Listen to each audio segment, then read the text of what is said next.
Border থেকে অনেক ভিতরে সে পাহেলগাঁও, যারা কাশ্মীরে গেছেন তারা জানবেন, বা গুগল করে দেখে নিন যেখানে হামলা হয়েছে সেটা বর্ডার থেকে কতটা ভিতরে। তাহলে অতটা দূরে জঙ্গিরা এসে পৌঁছালো কিভাবে? কি করছিল আমাদের গোয়েন্দা বিভাগ, কেন্দ্রীয় গোয়েন্দা বিভাগ? কেন সেনাবাহিনীকে ওখানে সেই সময় পাঠানো হয়নি? সারা কাশ্মীরে প্রত্যেক 15টা মানুষের পিছনে একজন করে সেনাবাহিনীর জওয়ান থাকে। তাহলে ঠিক ওই দিন ওই সময় ওখানে কেন সেনাবাহিনীকে সরিয়ে নেওয়া হলো? তার জবাব কে দিতে হবে? তার জবাব দিতে হবে। কে দেবে? এই বর্ডার পেরিয়ে ওই জঙ্গিরা ঢুকেছে, বর্ডার রক্ষা করার দায়িত্ব কার? বর্ডার রক্ষা করার দায়িত্ব হচ্ছে কেন্দ্রীয় স্বরাষ্ট্র মন্ত্রকের, অমিত শাহের। সেই অমিত শাহের ব্যর্থতার জন্য আজকে আমাদের এতগুলো মানুষের, এতগুলো সহনাগরিকের জীবন চলে গেল। তার দায় অমিত শাহকে নিতে হবে। আমি কালকে যখন এই বক্তব্য পেশ করেছিলাম, ইতিমধ্যে আমাদের মধ্যে উপস্থিত হয়েছেন আর এক বিধায়ক তিলকদাকে স্বাগত জানাই। আমি যেটা বলছিলাম, তাহলে এই জঙ্গি আন্দোলনে, জঙ্গি হামলার দায় অমিত শাহকে নিতে হবে। কি করছিলেন মাননীয় প্রধানমন্ত্রী? কি করছিলেন চিফ অফ ডিফেন্স স্টাফ? কারণ তাদেরকে কেন পলিটিক্যালি নির্দেশ দেওয়া হয়নি? এই ব্যর্থতার দায় অমিত শাহ এড়াতে পারেন না। এই অমিত শাহ এড়াতে পারেন না। এরপরে আপনাদেরকে ছোট্ট, আজকে আমাকে একটু সময় দেবেন কারণ কথাগুলো বলা গুরুত্বপূর্ণ। আপনাদেরকে একটা ছোট্ট ভিডিও মানে অডিও আপনাদেরকে শোনাবো। অডিওটা আপনারা শুনুন। গুজরাটের মুখ্যমন্ত্রী, গুজরাটের এক প্রাক্তন মুখ্যমন্ত্রী, তিনি কি বলেছেন, তিনি কি বলেছিলেন প্রধানমন্ত্রী সম্পর্কে জঙ্গি হানা নিয়ে আপনারা শুনুন। তারপরে আমি আমার বক্তব্য আবার বলবো। এইটা আপনাদেরকে শুনতে হবে, কারণ যে রাজনীতি করার চেষ্টা করছে মানুষের প্রাণ নিয়ে, আজকে বিভাজনের রাজনীতি আসছে, সেটা শুনতে হবে, শোনার প্রয়োজন আছে। আমি আপনাদেরকে শোনাতে চাই, কারণ আপনারা বুঝবেন এই নৃশংস জঙ্গি হানাকে নিয়ে যে রাজনীতির কথা হচ্ছে সেটা শুনবেন।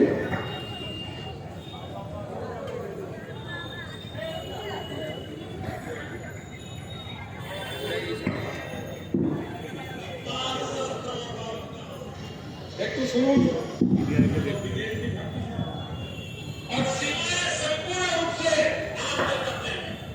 শুনতে পাচ্ছেন? শুনুন।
কি এই আওয়াজটা পরিচিত লাগলো? আপনারা কেউ চিনতে পেরেছেন আওয়াজটা কার? বলুন, কার আওয়াজ? মোদিজি। মোদিজি কি বললেন? মোদিজি তখন গুজরাটের মুখ্যমন্ত্রী, তিনি বললেন যে এই বিএসএফ এর কাজ, যারা কেন্দ্রের সরকারে আছে, প্রধানমন্ত্রী আছে, তার ব্যর্থতা। প্রত্যেকটা জঙ্গি আন্দোলন যে জঙ্গি হামলাতে হচ্ছে, সেই জঙ্গি হামলার দায় কেন্দ্রীয় সরকারের এবং প্রধানমন্ত্রী।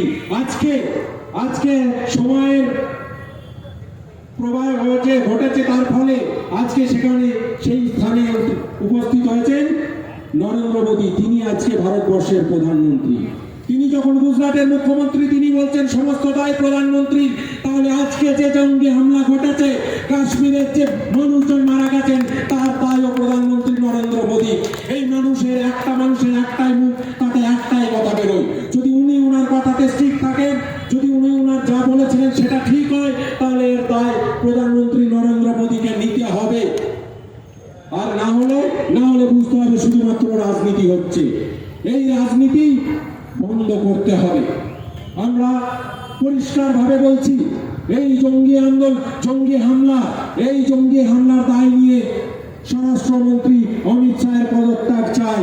আজকে কথা উঠবে, তারা কথায় বলে বিজেপি পশ্চিমবাংলায় পান থেকে চুন খসলে বলে মুখ্যমন্ত্রীর পদত্যাগ চাই। দফা এক, দাবি এক। আজকে আমরাও এই সভা থেকে বলছি, সারা দেশের মানুষ একটাই কথা বলছে, দফা এক, দাবি এক, অমিত শাহের পদত্যাগ। বলুন, দফা এক, দাবি এক, দফা এক, দাবি এক। এরপরে কি হলো? এরপরে এখানে তো ব্যর্থ স্বরাষ্ট্রমন্ত্রী। পুলওয়ামার ঘটনার কি দায় এখনো তারা নেয়নি, তাই নিয়ে একটা ভোট জিতে গেছে, তাই নিয়ে রাজনীতি করেছে। কিন্তু সেখানে যে সেনাবাহিনী জওয়ানরা শহীদ হয়েছিলেন, তাদের বিচার আজও আমরা পাইনি। কোন জঙ্গিরা ঘটেছিল? শুধুমাত্র সিনেমা বানানো হচ্ছে, শুধুমাত্র নির্বাচনের প্রচার হচ্ছে। আর যে জওয়ানদের প্রাণ যাচ্ছে, যে নাগরিকদের প্রাণ যাচ্ছে, তাদের যারা প্রাণ নিয়েছে সেই জঙ্গি গোষ্ঠীর কাউকে ধরতে পারছি না। এই হচ্ছে মোদী এবং অমিত শাহের 56 ইঞ্চি সরকার। আর তার থেকে বাংলার যে কুচো নেতারা আছেন, বঙ্গ বিজেপির কুচো বড় নেতা, তারা কি বলছেন? তারা পুরোটাকে হিন্দু মুসলিম বানিয়ে ফেলেছেন। আরে দেশকে যারা ভাগ করতে চায়, দেশের মাটিকে যারা আক্রমণ করতে চায়, তাদের জাতি হয় না, তাদের ধর্ম হয় না, তারা দেশের শত্রু, তারা জঙ্গি, তারা ভারতবর্ষের শত্রু এবং প্রত্যেকটা মানুষের শত্রু আমাদের। সেখানে জাতি ধর্ম দিয়ে হয় না শত্রুতা। আর আজকে ওরা পাগলের মতো প্রলাপ করছে। বাংলার বিরোধী দলের দলনেতা শুভেন্দু বাবু চিৎকার করে বলছেন, বলো, জোর করে বলছেন, বলো কি বলেছেন মুসলিমরা, কি বলেছেন মুসলিমদের সম্পর্কে বলো। এই যে সাম্প্রদায়িকতার রাজনীতি, আরএসএস এর, বিজেপির সাম্প্রদায়িকতার রাজনীতি, আপনাকে মাথায় রাখতে হবে। এখানে সুফিয়ান দা বসে আছে, তার পাশে বসে আছে সুহাসিনী দি। কাল থেকে ভাবতে পারবো সুফিয়ান দাকে জঙ্গি? আপনারা ভাবতে পারবেন যে মঞ্চে একসঙ্গে কথা বলছি, যারা ছোট থেকে একসঙ্গে খেলা করে বড় হয়েছে, যারা এক স্কুলে পড়াশোনা করেছি, আজকে সে রাতারাতি তাকে আমরা জঙ্গি ভাবতে পারবো? ভারতবর্ষের প্রত্যেকটা মুসলিম জঙ্গি ভাবতে পারবেন আপনারা? বুকে হাত দিয়ে বলুন। বিজেপি আরএসএস এর ভারতবর্ষ এরকম বানাতে চায়। আমরা দেশের কথা বলছি। এই বাংলার মাটি থেকে সব থেকে বেশি মানুষ স্বাধীনতার জন্য প্রাণ দিয়েছে, রক্ত দিয়েছে। আমাদেরকে তারা দেশপ্রেম শেখাতে আসছে। তাদের একটাই স্বার্থ, ভারতবর্ষকে ধর্মের নামে ভাগ করো, ক্ষমতা দখল করো, ভাইয়ের মধ্যে দ্বন্দ্ব লাগিয়ে দাও। এই রাজনীতি যদি আপনারা চান, তাহলে আগামী দিনে এই বাংলা থাকবে না, আগামী দিনে ভারতবর্ষ থাকবে না। থাকবে শুধু কিছু হিন্দু, কিছু মুসলিম, কিছু খ্রিস্টান। আর আমরা বলছি ভারতবর্ষ মানে সবাইকে নিয়ে ভারতবর্ষ। আজকে এখানে যে সমস্ত মানুষ এসছেন, সবাই ভারতবর্ষ, সবাই ভারতবাসী। আমরা আজকে এখানে আছেন, আজকে মিলন মন্ডল আছে, তার সঙ্গে হচ্ছে শেখ শাহাবুদ্দিন আছে। এইটাই ভারতবর্ষ। এই বাংলা আমরা দেখেছি। এই বাংলাকে আপনারা পরিবর্তন হতে দেবেন, রাস্তায় নেমে লড়তে হবে। মাননীয় মুখ্যমন্ত্রী মমতা বন্দ্যোপাধ্যায় কিছুদিন আগে খোলা চিঠি দিয়েছেন যে আরএসএস এই বাংলাকে, এই ভারতবর্ষকে ভাগ করে ফেলতে চাইছে, তারা পিছিয়ে ফেলতে চাইছে, এই দেশটাকে নষ্ট করে ফেলতে চাইছে। এই লড়াই এবার শুধুমাত্র বিজেপি বা নির্বাচনের লড়াই নয়, এই লড়াই প্রত্যেকটা মানুষের লড়াই। শত্রু হচ্ছে আরএসএস, বিজেপি। আপনাদেরকে মানুষের বাড়ি পৌঁছাতে হবে, বোঝাতে হবে। মানুষের নজর ঘুরে দেওয়ার চেষ্টা।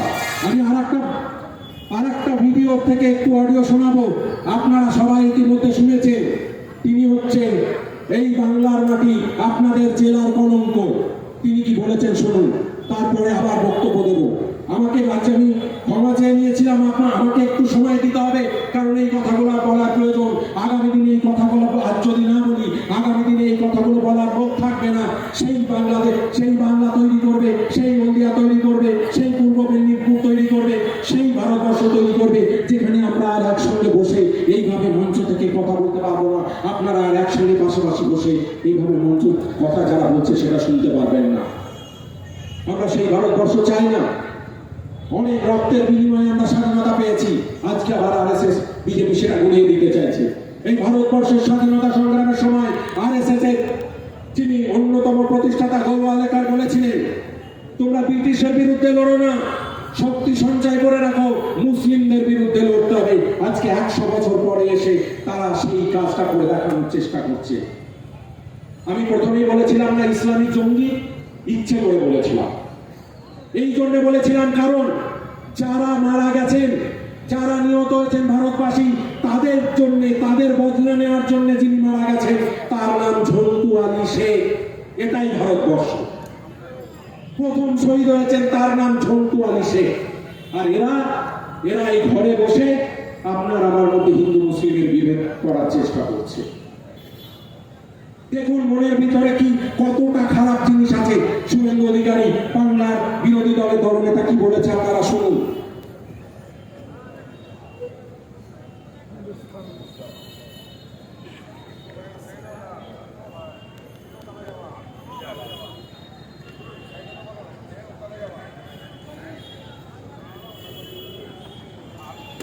একটু সময় নিচ্ছি, মাফ করবেন।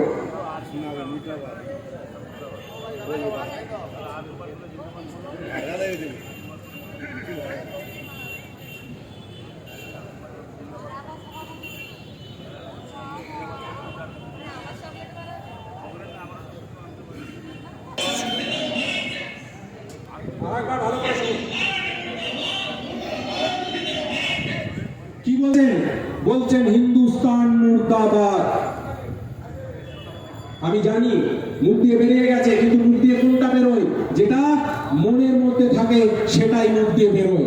আজকে তারা নোংরা রাজনীতি করতে করতে এমন জায়গায় পৌঁছে গেছেন যে তারা সমস্ত কিছু ভুলিয়ে ফেলেছে। তারা আজকে চাইছেন রাজনীতিটা আগে। তিনি আজকে দেখছিলাম ভিডিওতে বিধানসভায় তো আছেন আমাদের বিধায়ক, দুজন বিধায়ক এখানে আছেন, তিলকদা আছেন, তিলকদা বিধানসভায় ছিলেন। কি করেছে? ব্যাগ থেকে পাকিস্তানের পতাকা বের করছে এবং পড়াচ্ছে। পাকিস্তানের পতাকা কিভাবে এলো? পাকিস্তানে কারা ভারতবর্ষ থেকে পাকিস্তানের পতাকা ছাপাচ্ছে? বিজেপির হাতে পাকিস্তানের পতাকা কিভাবে আসছে? আপনাদেরকে জবাব চাইতে হবে, আপনাদেরকে জবাব চাইতে হবে বিরোধী দলনেতার কাছে। কেন তারা বলছেন হিন্দুস্তান মুর্দাবাদ? ক্ষমা চান, নিঃস্বার্থভাবে ক্ষমা চান। লজ্জা লাগে না আপনাদের? এই ভারতের মাটিতে দাঁড়িয়ে হিন্দুস্তান মুর্দাবাদ বলতে লজ্জা লাগা উচিত। তারা ভাগ বাটোয়ারার কথা বলে, আমরা গড়ার কথা বলি। আমাদের নেত্রী মমতা বন্দ্যোপাধ্যায় বলছেন আমরা সকলকে নিয়ে সুস্থ, স্বাধীন, উন্নত দেশ করব, উন্নত সমাজ করব, যেখানে সবাই একসঙ্গে বাস করব। গর্বের সঙ্গে বলবো আমরা ভারতবাসী। এবং আমরা এই মঞ্চ থেকে আরো দাবি জানাতে চাই, যে সমস্ত জঙ্গিরা এই ভারতবর্ষের এই পবিত্র মাটির দিকে চোখ তুলে তাকানোর চেষ্টা করছেন, তাদের চোখ উপড়ে নেওয়া হবে। কারণ ভারতবাসী হিসাবে 140 কোটি মানুষের দেশ, সবাই এক, তাদের মধ্যে কোনো বিভাজন নেই। আর যারা এই ভারতের মাটিতে থেকে গদ্দারি করার চেষ্টা করছেন, ওই জঙ্গিদের মদত দেওয়ার চেষ্টা করছেন, তারা যে ধরনের মানুষই হন না কেন তাদেরকেও চিহ্নিত করা হবে এবং তাদের বিরুদ্ধেও যথোপযুক্ত শাস্তির দাবি করছি। আমি সভা দীর্ঘায়িত করবো না, কিন্তু এই ক্ষোভ মনের মধ্যে ছিল, মনের মধ্যে আছে এবং আমাদের লড়াই ততদিন চলবে যতদিন না এই আরএসএস বিজেপির ঘৃণ্য চক্রান্তকে আমরা দূর করতে পারি।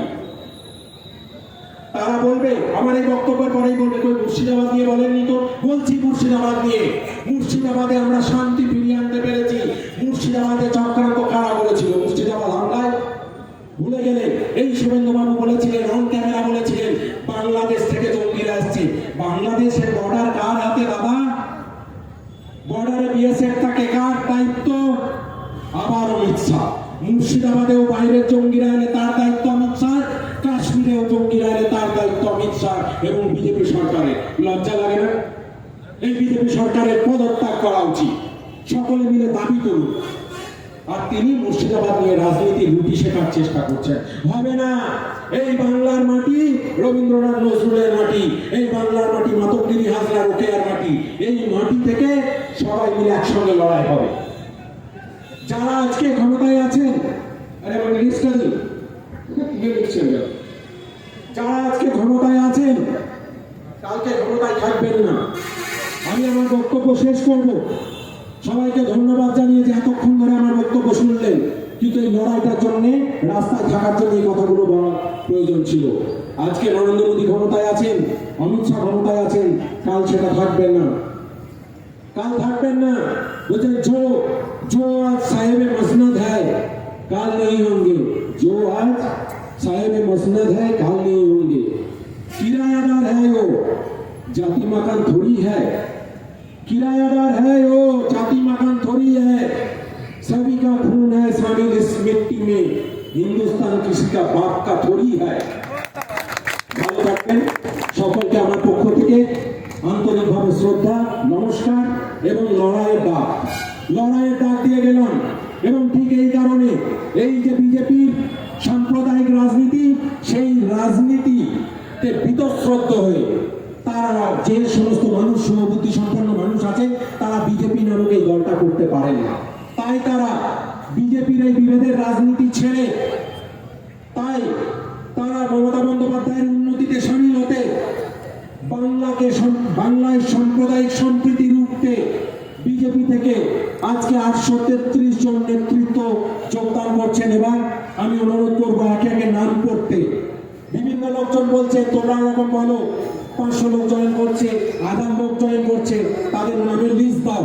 এই যে আমার হাতে লিস্ট আছে, সংবাদ মাধ্যমে যারা যারা ইন্টারেস্টেড তারা আমার থেকে এই নামের লিস্ট নিতে পারেন। প্রত্যেকটা নাম এবং ফোন নাম্বার দেওয়া আছে, ফোন করে তাদের থেকে জেনে নিই তারা কেন শুভেন্দু অধিকারীর সঙ্গে এই বিজেপির মতো ঘৃণ্য দলটা করতে চায় না। তারা আজকে এখানে তৃণমূল কংগ্রেসের হাত শক্ত করতে, বাংলাকে বাঁচাতে আমাদের সঙ্গে যোগদান করতে চায়। লিস্ট আছে 833 জনের। যেদিন তাপসী মণ্ডল জয়েন করলেন শ্যামলদার সঙ্গে, সেদিন ওনারা বলেছিলেন বিজেপি বাংলায় দাঙ্গা লাগাতে চাইছে। সত্যি হয়েছে তো, দেখলেন তো তারা মুর্শিদাবাদে দাঙ্গার ছক কষেছিল। আর সেই দিন আমি দাঁড়িয়ে বলেছিলাম, দেখুন আমি কম কথা বলি কিন্তু আমি যা বলি এক কথার মানুষ। সেদিন দাঁড়িয়ে বলেছিলাম মিডিয়ার সামনে, যারা মিডিয়ার বন্ধু আছেন তারা অন রেকর্ড নোট করুন। সেদিন আমি প্রেস কনফারেন্সে আমাদের মাননীয় মন্ত্রী অরূপ বিশ্বাস ছিলেন, তাকে পাশে বসে বলেছিলাম আগামী দিনে এই পূর্ব মেদিনীপুর থেকে 1000 নেতৃত্ব জয়েন করবেন। 1000 হয়নি, 833 জন হয়েছে। 833 জন আর জয়েন করছেন। এবং সবাই মনে রাখুন, আমাদের যারা নেতৃত্ব আছেন তাদের, এইটা মূলত তাদের উদ্দেশ্যে বলছি, এই 833 জনের লিস্ট আমার থেকে রাজ্য নেতৃত্বের কাছে গেছিল, শীর্ষ নেতৃত্বের কাছে গেছিল, এই লিস্ট অভিষেক বন্দ্যোপাধ্যায়ের কাছে গেছে, এই লিস্ট মমতা বন্দ্যোপাধ্যায়ের কাছে গেছে। এবং তাদের অনুমোদন সাপেক্ষে, তাদের অনুমতি নিয়ে, তাদের নির্দেশে আজকে এই যোগদান নিয়ে আমি এসেছি। একজন দলের সৈনিক হিসাবে তারা বলেছে আমি আজকে এসেছি, কারণ এই জয়েনিং এর কৃতিত্ব আমার নয়, এই জয়েনিং এর কৃতিত্ব হচ্ছে এই জেলার নেতৃত্বের, এই জেলার মানুষের। তারা করেছে, এই জেলার মানুষ করেছে। এই জয়েনিং এর কৃতিত্ব মমতা বন্দ্যোপাধ্যায়, কারণ তার উন্নয়নকে দেখে এরা যোগদান করছে। এই জয়েনিং এর কৃতিত্ব অভিষেক বন্দ্যোপাধ্যায়, তার বিজেপির বিরুদ্ধে লড়াইকে দেখে এরা জয়েন করছে। সুতরাং সেই সমস্ত মানুষ যারা জয়েন করবেন এবার তাদেরকে পতাকা ধরানো হবে। এবং আমি সাংবাদিক বন্ধুদের বলেছিলাম যে একটা চমক থাকছে। চমকটা পুরোটা বলছি না, শুধু একটাই বলছি। শুভেন্দুবাবু সহ বিজেপির নেতৃত্ব চ্যালেঞ্জ দিলাম, আগামী 1-2 মাসের মধ্যে, আমি সময় বলতে চাইছি না, 1-2 মাসের মধ্যে আপনাদের ঘর ফাঁকা করে দেবে। যদি শীর্ষ নেতৃত্ব পারমিশন দেন তাহলে আপনারা দেখতে পাবেন এই 833-এর সঙ্গে হয়তো অনেক বিধায়ক সাংসদ মমতা বন্দ্যোপাধ্যায়ের কাছে আসতে চাইছে। ভালো থাকবেন, ধন্যবাদ, নমস্কার। আমি